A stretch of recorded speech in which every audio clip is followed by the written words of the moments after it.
Ethan still drove an old 2013 Ford Ranger with faded paint and a cracked dashboard. He wore simple hoodies, old sneakers, and the same silver watch he'd had since college. His apartment was small, rented, and filled with cheap furniture he claimed he picked up from thrift stores. His girlfriend, Vanessa, hated that image. Vanessa worked in corporate branding and made around $85,000 a year. She loved rooftop restaurants, designer handbags, and reminding everyone that she was the successful one in the relationship. Around friends and coworkers, she constantly joked that Ethan was broke, lost, and completely clueless about life. What Vanessa never knew was that Ethan had quietly sold a cybersecurity startup 2 years earlier for enough money to retire before turning 35. The truck? Sentimental. The apartment? Temporary. The real home he owned sat on several private acres outside the city, hidden behind a security gate Vanessa had never been invited through. Ethan never lied about money. He just stopped correcting people. He wanted to see how Vanessa would treat a man she believed had nothing. He got his answer during a Friday night dinner at an upscale steakhouse downtown. 8 people sat around the table: Vanessa, her coworkers, their spouses, and Ethan. Before he even arrived, Vanessa had already ordered several bottles of imported wine expensive enough to make the waiter nervous. Halfway through dinner, one of her coworkers smiled politely and asked Ethan what he did for work.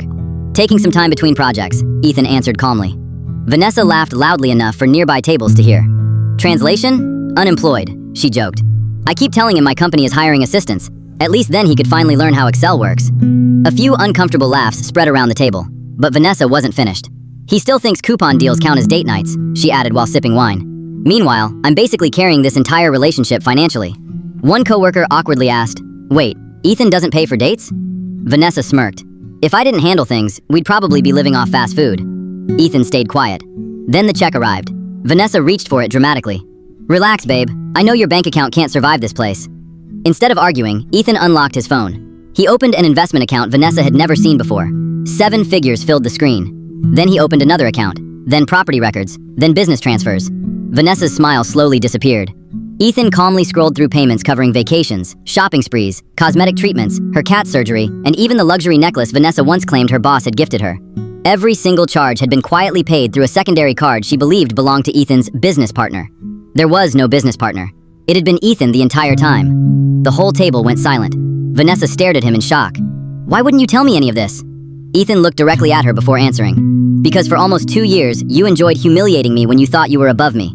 I wanted to know who you really were before money changed the way you treated me." Nobody said another word after that. Ethan paid the bill, left a huge tip, and walked out calmly.